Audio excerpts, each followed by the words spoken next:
vamos a analizar una aplicación bastante interesante de lo que viene a ser el trabajo y la energía para el caso de fuerzas variables. Recordemos que en general hemos estado viendo situaciones en las cuales la fuerza es constante, lo que obviamente nos da una aceleración constante. Desde el punto de vista de cinemática, hemos estado resolviendo esto con la ayuda de 4 ecuaciones que son muy famosas, que se dan en el caso de movimientos rectilíneos uniformemente variados o también llamados uniformemente acelerados. Lamentablemente, son muy pocas circunstancias en las que tenemos fuerzas constantes, por lo cual tenemos que parametrizar su comportamiento bajo diferentes variables. Un caso especial se da cuando la fuerza cambia en función al tiempo. Tenemos estas situaciones casi en cualquier sistema oscilante y la forma de resolver también puede partir de esta misma ecuación, ya que la aceleración está definida como la variación de la velocidad con respecto al tiempo. Otra situación especial, también bastante común, es el caso en el cual la fuerza se comporta de forma variable en función a la velocidad. Uno de los ejemplos más conocidos son los casos de las fuerzas de rozamiento, que aunque nosotros en general lo tratamos como si fuesen constantes, nos damos cuenta que para grandes variaciones de velocidad, en realidad estas fuerzas ya no van a ser constantes. Otro caso especial son las fuerzas de arrastre, las que las podemos ver en el aire o las podemos ver casi en cualquier líquido, en realidad casi en cualquier fluido. Este es un ejemplo y nos damos cuenta que el sistema, en un principio, el objeto en realidad, se mueve en forma acelerada y posteriormente se mueve casi con velocidad constante. Ese es un indicativo bastante fuerte para decirnos que esta fuerza en realidad no es constante. Esto también se puede resolver bajo este mismo criterio, ya que podemos sustituir aquí este comportamiento en la aceleración. Ahora, lo que vamos a hacer nosotros es estudiar un caso bastante especial y también bastante común, que es el caso de fuerzas que varían en función a la posición. Tal es el caso de los resortes, ¿no? No necesariamente vamos a tener un comportamiento de este tipo, vamos a tener también comportamientos de este tipo, por eso es que es muy importante tratar esto como un vector y vamos a ver que se pueden analizar estas situaciones con la aplicación de estas técnicas que tenemos con respecto al trabajo y energía. Uno de los casos donde más se puede utilizar esta técnica es el caso de llamada fuerza elástica, que no solamente sirve para resortes como estamos acostumbrados a verlo, sino que también para casi cualquier material elástico como ligas o cualquier polímero. Por lo menos en la parte lineal, estos comportamientos obedecen a esta ley que es la famosa ley de Hooke, que no solamente sirve, como decía, para este tipo de comportamientos, sino que también este otro tipo de deformación puede ser representada solo que cambiando la variable x por una variable angular. Recordemos que el signo también es indistinto. Esto depende mucho del punto de vista del análisis. En general, cuando estamos analizando el trabajo realizado por un resorte sobre un cuerpo, utilizamos el signo negativo, pero en este caso vamos a utilizar el signo positivo. Voy a suponer que este resorte está sujeto a un objeto de masa m y tiene una longitud inicial L sub 0. Y vamos a analizar el trabajo realizado por una fuerza para poder deformar este resorte hasta una posición determinada X. O bien, ¿sí?, podríamos analizar el trabajo necesario para hacer esta deformación desde una posición X1 hasta una posición X2. Nos damos cuenta que si hacemos el gráfico de la fuerza en función a la posición, esta ley nos lleva a un comportamiento lineal, es una recta, ¿sí?, no es una constante, y sabemos que si no aplicamos ninguna fuerza sobre el resorte no tiene ninguna deformación. Y a medida que vamos aplicando más fuerza sobre el resorte, podemos conseguir mayor deformación. Esta fuerza no es constante. ¿Qué implica? Si la fuerza es pequeña, la deformación es pequeña. Pero si yo quiero conseguir una deformación muy grande, necesito también una fuerza mucho mayor, la cual es proporcional justamente a esta variable que estoy utilizando aquí como deformación. Nosotros podemos proyectar esto sobre este gráfico y básicamente estaríamos calculando el área debajo de esta función que describe al comportamiento de la fuerza en función a la posición. Reducimos nuevamente este problema a un problema unidimensional, ya que la deformación la vamos a simplificar solo en esta dirección a la cual hemos asignado esta variable x. Indicamos que el diferencial de trabajo es la fuerza por el diferencial de x y nuevamente hacemos lo que habíamos hecho en la clase anterior. Integramos esto, por este lado simplemente tengo el trabajo y por este lado es donde tengo que aplicar obviamente las técnicas que sabemos para estas diferenciales exactas.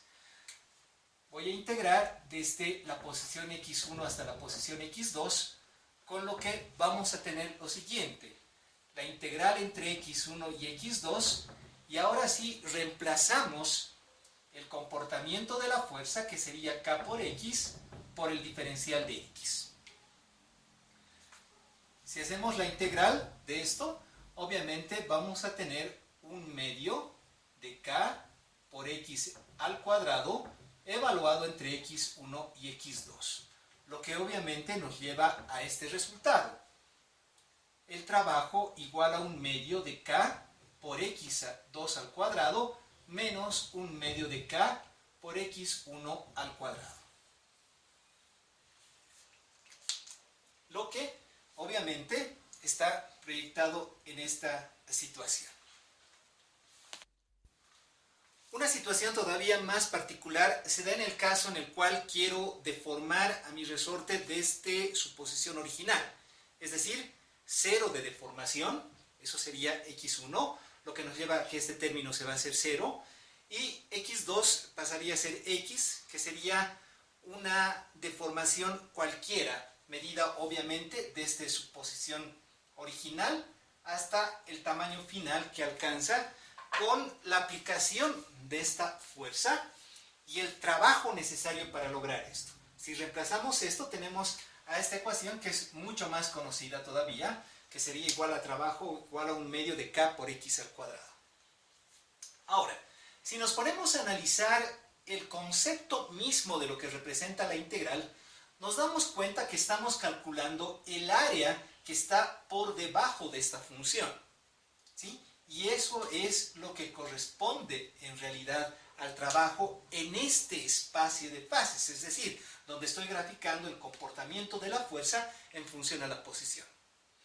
Si aplicamos esto para esta circunstancia donde el comportamiento es lineal, tenemos que esta figura es un triángulo y simplemente pasaríamos a calcular el área de este triángulo, que sería un medio de base por altura, es decir, un medio de la base, que sería todo este pedazo que es x, por la altura, que en este diagrama de fases está representado obviamente por la función que viene a representar el comportamiento de la fuerza, que sería la ley de Q, que es k por x.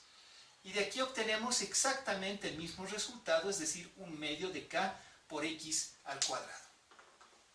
Lamentablemente son muy pocas las circunstancias donde podemos hacer un cálculo geométrico, si vale el término, de lo que vendría a ser el trabajo. Pero bueno, tenemos en esta situación el trabajo realizado por una fuerza elástica o sobre un elemento elástico para poder lograr su deformación.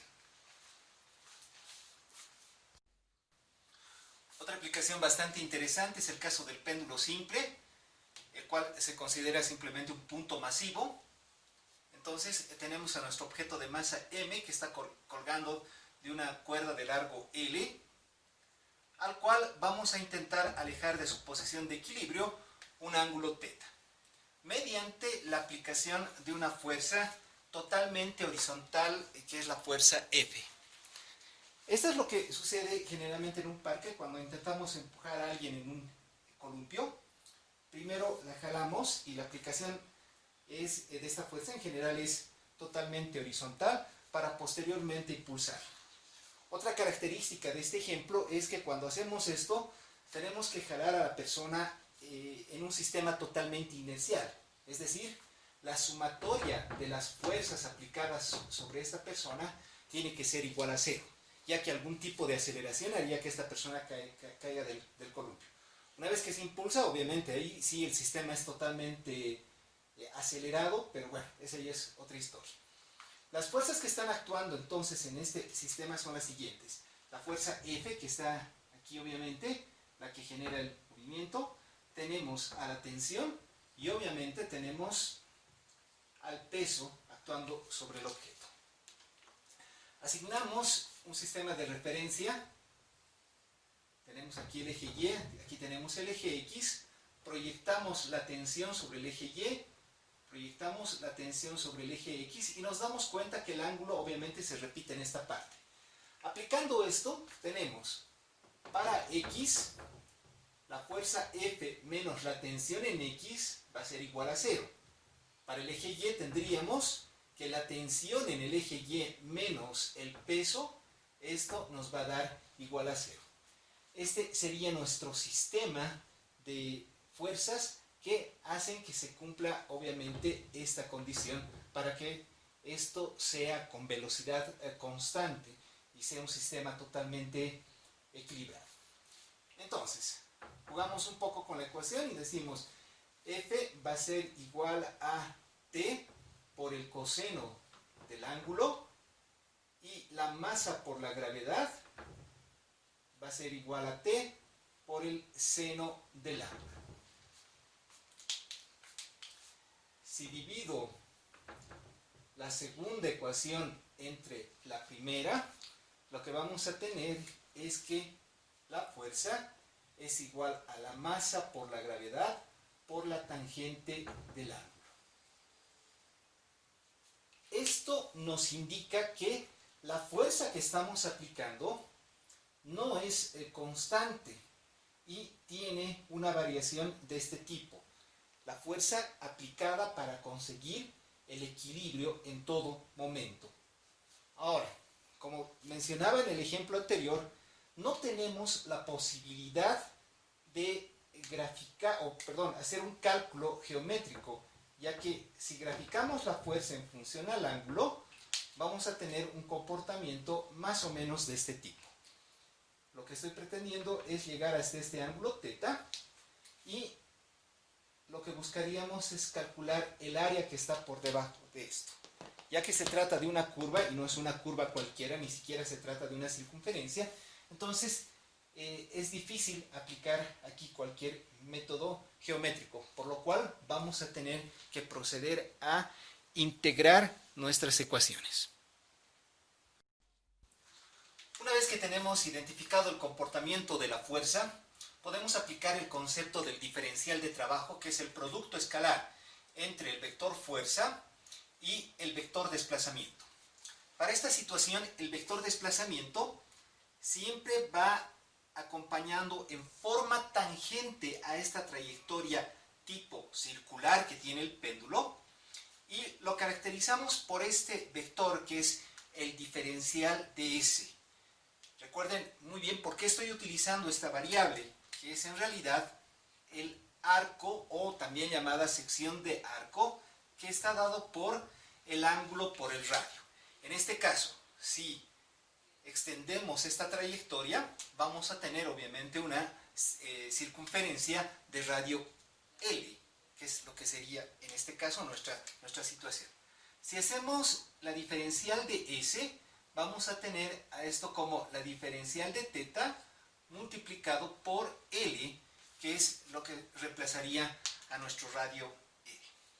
Ahora, esto lo podemos reemplazar por concepto de producto escalar como el módulo de la fuerza por el módulo del vector que caracteriza el desplazamiento por el coseno del ángulo formado por los dos vectores.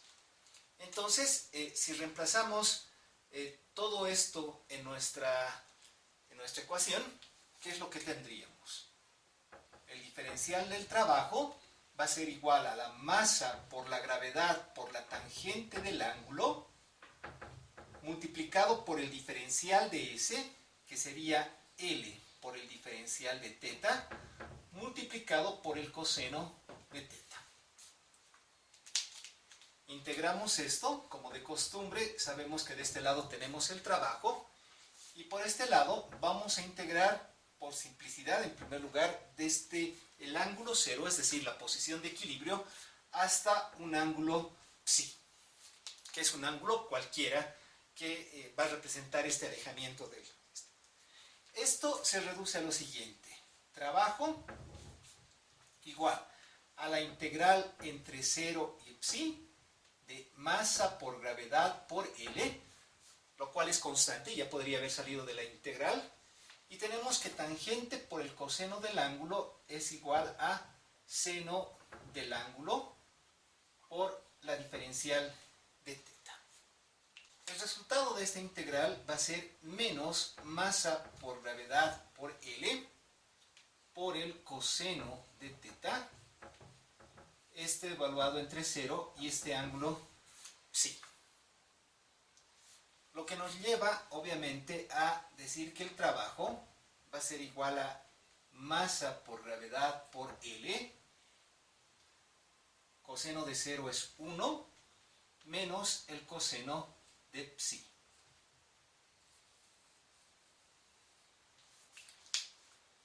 He introducido ya directamente el signo negativo para dar la vuelta a las cuotas de integración. Se dan cuenta que no es una integral sencilla de obtener en forma geométrica, y obviamente este es el resultado de lo que tendríamos como el área que se encuentra por debajo de esta tangente que representa a esta fuerza que se aplica para conseguir este tipo de movimiento. A pesar de toda la dificultad matemática que se tiene para obtener este resultado, si analizamos esta parte del resultado que nos lleva al trabajo, tenemos algo bastante interesante que va a ser de mucha aplicación para los resultados posteriores donde vayamos a utilizar el peso. Se dan cuenta que cuando estoy haciendo esta aplicación de esta fuerza, contra quien estoy luchando en realidad es contra la fuerza de gravedad, o sea, el peso. Entonces, básicamente lo que se busca es equilibrar esta aplicación de esta fuerza para poder compensar a esta fuerza en todo momento. Si yo proyecto este triángulo de esta manera, nos damos cuenta que esta porción del triángulo, es decir, el cateto adyacente al ángulo, va a estar dado por L coseno de psi. Mientras que todo este largo en realidad es L. Esta porción faltante la podríamos llamar H, y la podemos expresar de esta manera, como L igual a H más este pedazo que sería L por el coseno de psi. De donde sacamos que H va a ser L menos L por el coseno de psi, que es exactamente el resultado que tenemos en esta parte. Finalmente, si utilizamos esta propiedad básicamente física, decimos que el resultado va a ser masa por gravedad por altura. Esto implica que todo el esfuerzo, si vale el término, de la aplicación de esta fuerza F simplemente ha sido lo que mencionaba en un principio. aplicar la fuerza para compensar el efecto del peso. Y todo el trabajo que hemos efectuado sobre el objeto simplemente ha servido para compensar esto y poder elevar al objeto hasta una altura h. Este resultado es muy importante y lo vamos a analizar de diferentes maneras con una propiedad muy importante de esta